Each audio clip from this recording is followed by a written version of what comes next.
তোমাদের স্বাগত।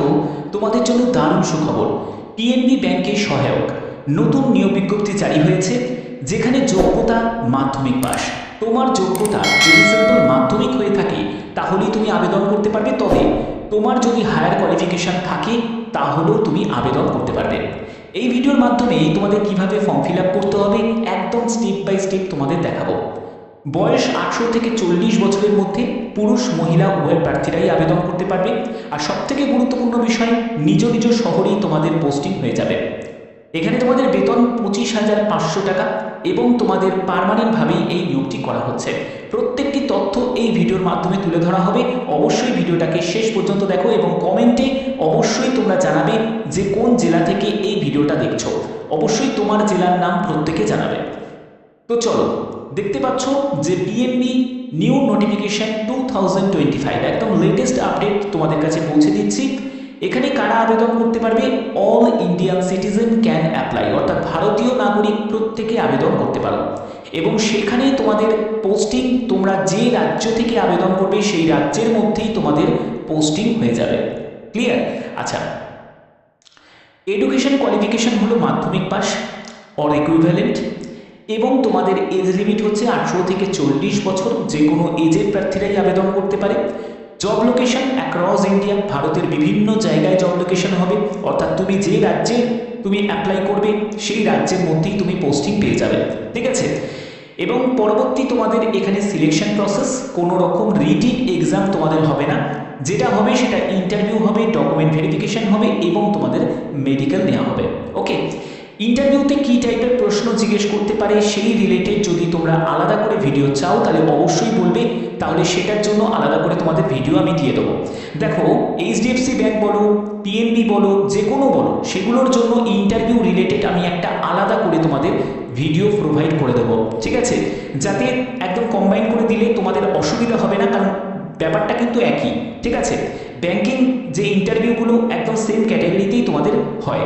ওকে, আচ্ছা, তোমাদের এখানে অ্যাপ্লিকেশন ফি কত লাগছে? ইউআর, ওবিসি আর ইডাব্লিউএসদের কোনো আবেদনমূল্য লাগবে না।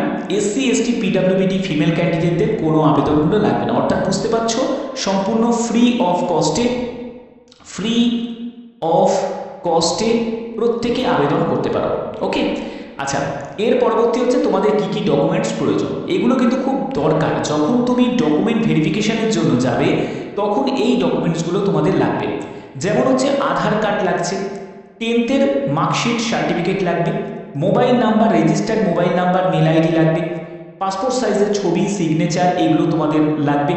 তারপরে হচ্ছে কাস্ট সার্টিফিকেট, এজ প্রুফ, এইসব ডকুমেন্টসগুলো তোমাদের কিন্তু প্রয়োজন আছে। আবেদন শুরু হয়ে গেছে, প্রত্যেকেই আবেদন করতে পারবে। একদম অনলাইন লিঙ্ক অ্যাক্টিভও হয়ে গেছে। তো চলো, কিভাবে আবেদন করতে হবে সেই প্রসেস তোমাদের স্টেপ বাই স্টেপ আমি দেখিয়ে দেবো, একদম স্টেপ বাই স্টেপ দেখাবো। ঠিক আছে? তো চলো, তো দেখতে পাচ্ছ যে আমি একদম অফিসিয়াল সাইটে চলে এসেছি। এখানে তোমাদের আবেদন করার জন্য তোমরা দেখতে পাচ্ছ একটি ইউজার ইনফরমেশন। এই ইউজার ইনফরমেশনে তোমাকে মেল আইডি, পাসওয়ার্ড এবং কনফার্ম পাসওয়ার্ড দিতে হবে। এবার তোমাদের প্রশ্ন জাগবে যে স্যার এখানে কি মেল আইডির পাসওয়ার্ডটা লাগবে? না, এখানে পাসওয়ার্ড তোমাকে ক্রিয়েট করতে হবে। ঠিক আছে? এবং সেই পাসওয়ার্ডটাকে নোট ডাউন করে রাখবে। এই পাসওয়ার্ডটাকে এখানে বসাবে এবং সেই পাসওয়ার্ডটাকে তোমাকে রিটাইপ করে দিতে হবে এখানে কনফার্ম পাসওয়ার্ড। ওকে, এরপরে হচ্ছে তোমার পার্সোনাল প্রোফাইলের একটা অপশন তোমরা পাবে, যেখানে তোমরা দেখতে পাচ্ছ যে তোমাদের মিস্টার, মিসেস, তো এই তোমাদের সিলেক্ট করে নিতে হবে এবং তোমাকে এখানে first name, middle name, last name তোমাদের এখানে দিতে হবে। জেন্ডার, তোমার জেন্ডার কি মেল না ফিমেল সেটা তুমি এখান থেকে সিলেক্ট করবে। ডেট অফ বার্থ এখানে বসিয়ে দেবে।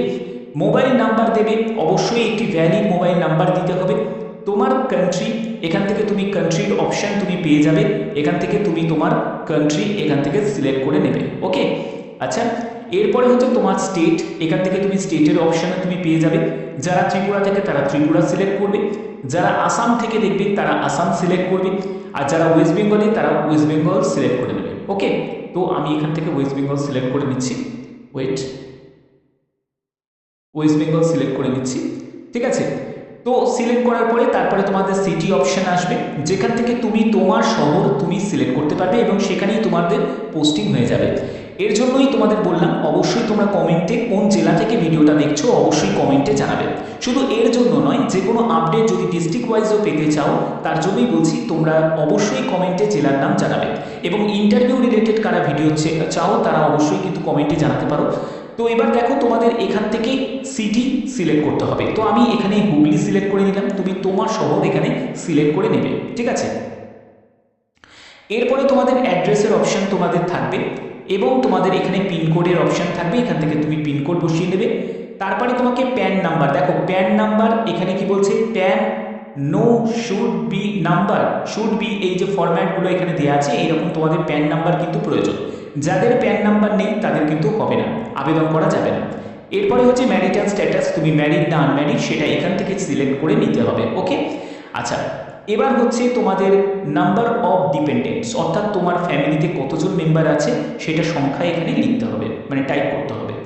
এরপরে এডুকেশন কোয়ালিফিকেশনের জায়গায় আসবে, যেখান থেকে তোমাদের বেসিক কোয়ালিফিকেশন দিতে হবে, অর্থাৎ এখানে বেসিক কোয়ালিফিকেশন তোমাদের এখানে তোমাদের এই যে তোমরা লম্বা লিস্ট তোমরা দেখতে পাচ্ছ, এখান থেকে তোমার যোগ্যতা যদি মাধ্যমিক হয়ে থাকে তাহলে তুমি মাধ্যমিকে সিলেক্ট করবে, তবে হায়ার কোয়ালিফিকেশন যদি থাকে তারাও আবেদন করতে পারে। আমি মাধ্যমিকে সিলেক্ট করলাম। এরপরে হচ্ছে আদার বেসিক ইনফরমেশন, এটার কোনো প্রয়োজন নেই, চাইলে দিতে পারো, না চাইলে নাও দেওয়া যায়। এরপরে হচ্ছে মাস্টার কোয়ালিফিকেশন, অর্থাৎ তোমার যদি এমকম, এমএ, এমএসসি এগুলো পড়া থাকে তুমি দিতে পারো, না হলেও চলে যাবে, ঠিক আছে। যেগুলো স্টার দেওয়া আছে সেগুলো মানে ম্যান্ডেটরি, এগুলো দিতেই হবে, ওকে।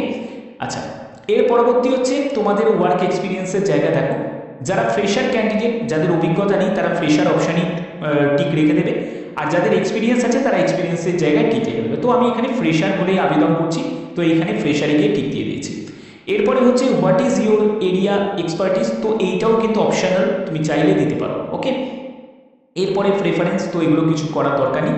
সোর্স, কোন সোর্স থেকে তুমি এই ইনফরমেশনটা পেয়েছো, জব পোর্টাল থেকে পেয়েছো, সোশ্যাল মিডিয়া থেকে পেয়েছো, তো এখান থেকে তুমি ইউটিউব অর্থাৎ সোশ্যাল মিডিয়া তুমি সিলেক্ট করতে পারো, বা আদার্স দিয়ে তুমি এখানে নামটাও তুমি দিয়ে দিতে পারো, ঠিক আছে, চ্যানেলের নামও তুমি দিয়ে দিতে পারো, সেটা তোমার মর্জি, বা সোশ্যাল মিডিয়া তুমি দিয়ে দিলে আর এখানটায় তুমি যে কোনো একটা সিলেক্ট করে নিলে, ঠিক আছে, এটা কোনো ম্যাটার করে না। এরপরে তোমাদের রিজিউম অপশান থাকবে, মানে বায়োডাটা, একটা বায়োডাটা সুন্দর করে ক্যাফে থেকে বানিয়ে নেবে, সেই বায়োডাটাটা তোমাকে এখানে আপলোড করতে হবে। এই বায়োডাটা আপলোড করবে ডকেক্স বা পিডিএফ বা টিএক্সটি যে কোনো একটি ফাইলে তোমাদের আপলোড করতে হবে, ক্লিয়ার। এরপরে তোমাদের কিছু জেনারেল ইনফরমেশন নেওয়া হচ্ছে। তোমাদের যেহেতু এটা অ্যাডভাইজার এজেন্ট পোস্টে নিয়োগ করা হচ্ছে বা একটা সহায়কের হিসাবে একটা নিয়োগ করা হচ্ছে পিএনবি মেট লাইফের তরফ থেকে, তো সেক্ষেত্রে তোমরা এখানে প্রত্যেকে আবেদন করতে পারো। তো এখানে তোমাদের পিএনবি মেট লাইফ সম্পর্কেই তোমাদের কিছু প্রশ্ন জিজ্ঞেস করা হচ্ছে, সেটা তোমাকে উত্তর দিতে হবে। PNB Met Life insurance company limited এখানে বলছে যে have you been ever appointed to applied work, তুমি কি এর আগে কোনো PNB Met Life insurance company লিমিটেডে তুমি কি আগে কাজ করেছো? যদি করে থাকো তাহলে অবশ্যই তোমাদের এখানে ইয়েস করতে হবে, না হলে তুমি নোতে গিয়ে টিক দিয়ে দেবে। আদার কোনো ইন্স্যুরেন্স কোম্পানিতে কি কাজ করেছো? যদি করে থাকো তাহলে ইয়েস করবে, না হলে নোতে গিয়ে টিক দিয়ে দেবে। এরপরে রিলেটিভ এমপ্লয়মেন্ট উইথ পিএনবি, তোমার কোনো রিলেটিভ আছে যে পিএনবি মেটলাইফের সঙ্গে যুক্ত ছিল, ঠিক আছে, এবং যদি থাকে কোনো রিলেটিভ কারেন্টলি বা প্রিভিয়াসলি, তো অবশ্যই সেটা ইয়েস করবে, না হলে তুমি এখানে নো করে দেবে, ঠিক আছে। এরপরে রিলেটিভ এমপ্লয়েড উইথ গভর্নমেন্ট বা রেগুলেটরি মিনিস্ট্রি, এইখানটা তোমাদের দেয়া আছে, দেখো কোন কোন ডিপার্টমেন্ট, ফিনান্সিয়াল, তারপরে তোমাদের দেখো আইআরডিএ, এগুলো তোমাদের এখানে দেয়া আছে, তো এইগুলো অপশানগুলো তোমাদের নোই হবে। এবং রিলেটিভ এমপ্লয়েড, এখানে দেখো তোমাদের কারেন্টলি প্রিভিয়াস এমপ্লয়েড, ঠিক আছে, পার্টনার যদি পিএনবি কর্ণাটকা ব্যাংক লিমিটেড বা জম্মু অ্যান্ড কাশ্মীর ব্যাংকের সঙ্গে যদি যুক্ত থাকে কোনো রিলেটিভ, ঠিক আছে, বর্তমানে বা আগে ছিল, তো তার জন্য তোমাকে ইয়েস করতে হবে, না হলে তুমি নো করে দেবে, এগুলো নোই হবে। এরপরে হচ্ছে relative employed as financial adviser হিসাবে কোনো রিলেটিভ কি কাজ করছে বা কাজ করেছিল, তো সেটার জন্য তোমাকে ইয়েস করতে হবে, তো এই জায়গাটা তুমি নোই করে দেবে। প্রিভিয়াস এমপ্লয়মেন্ট উইথ পিএনবি, অর্থাৎ এখানে যেটা বলছে পিএনবি মেট লাইফে আগে কোনো কাজ করেছো নাকি, তো তো সেই সব ব্যাপারে তোমাদের বলছে এই জায়গাটা তোমরা নো করে দেবে। তারপরে হচ্ছে যারা ফিজিক্যাল হ্যান্ডিক্যাপ যদি হয়ে থাকো তাহলে ইয়েস করবে, না হলে এখানে নো করে দেবে। এরপরে মেডিকেল স্ট্যাটাসের ক্ষেত্রে বলছে any medical problem or illness তোমার কি আছে, যদি মেডিকেল কোনো প্রবলেম থাকে, কোনো হেলথ রিলেটেড কোনো ইস্যু থাকে, সেটা ক্রিটিক্যাল হলে ওই জ্বর সর্দি কাশি, সেটার জন্য তোমাকে ইয়েস নো করতে হবে না, ঠিক আছে। তো এখানে যদি থাকে তাহলে তুমি ইয়েস করবে, না হলে তুমি নো করে দেবে, ওকে। এরপরে হচ্ছে লিগাল অপশন, যেখানে তোমার কোনো সিভিল বা ক্রিমিনাল কোনো অফেন্সের সঙ্গে তুমি আগে কোনো কনভিক্টেড ছিলে নাকি, যদি থাকো তাহলে ইয়েস করবে, না হলে তুমি নো করবে, ঠিক আছে। এগুলো মিথ্যে বলে কোনো লাভ নেই, কারণ তুমি যখন ইন্টারভিউতে যাবে এগুলো কিন্তু তোমাকে পয়েন্ট বাই পয়েন্ট তোমার কাছ থেকে জিজ্ঞেস করা হবে, ওকে। তারপরে ডিক্লারেশনে একটা ফর্মের জায়গা দেখতে পাবে, এই চেকবক্সে তোমাকে ক্লিক করে দিতে হবে এবং তোমাকে সাবমিট করতে হবে। এগুলো আর তোমাদের কিচ্ছু করার দরকার নেই। তার পরবর্তী সময়ে যখন তোমাদের দেখো পার্ট বাই পার্টে এগুলো ডাকা হয়, ঠিক আছে। প্রথমে কিছু স্লটে ক্যান্ডিডেটকে ডাকবে, তার পরবর্তী স্লটে কিন্তু ক্যান্ডিডেটকে ডাকবে। ব্যাপারটা হচ্ছে এটাই, যেটা ব্যাংকিং বলো বা ব্যাংকিং যেসব ইন্স্যুরেন্স সেক্টর বলো, এইগুলোতে ক্ষেত্রে কিন্তু একই রকম প্রসেস কিন্তু হয়, ওকে। তো এটা তোমাদের পিএনবি মেটলাইফে তোমাদের এই নিয়োগগুলো করা হচ্ছে। তো প্রত্যেকে আবেদন করতে পারো, যে কোনো ওভারেজের যারা ক্যান্ডিডেট, যাদের আর ব্যাংকের সুযোগ আর নেই বা কোনো জায়গায় আর সুযোগ সেরকম নেই, তাদের জন্য এটা কিন্তু বেস্ট, তারা কিন্তু আবেদন করতে পারো। এবং যারা এমনিভাবে পড়াশোনা করছো তারাও কিন্তু আবেদন করতে পারো, কারণ তোমরা কোনো কাজ করতে করতেও এটা কিন্তু করতে পারো, ঠিক আছে, অসুবিধা কিছু হবে না। তো এই হচ্ছে মেন ব্যাপার। এবার তোমাদের কাছে আমি একটাই কথা বলেছি, যারা ইন্টারভিউতে কি প্রশ্ন জিজ্ঞেস করে, এখানে ইন্টারভিউ ক্ষেত্রে খুব জটিল যে প্রশ্ন জিজ্ঞেস করবে তা নয়, তবে এটার ব্যাপারে যদি তোমরা বেসিক আইডিয়া চাও তাহলে আমি পিএনবি মেটলাইফের যে মানে তোমাদের ইন্টারভিউ রিলেটেড কি প্রশ্ন করতে পারে সেই রিলেটেড একটা জন্য আলাদা করে ভিডিও আমি দেবো না, এবং তোমাদের এইচডিএফসি ব্যাংকের জন্য আলাদা তোমাদের ভিডিও দেবো না, আমি টোটালটাকে কম্বাইন করে একটা ভিডিও দেবো, ঠিক আছে।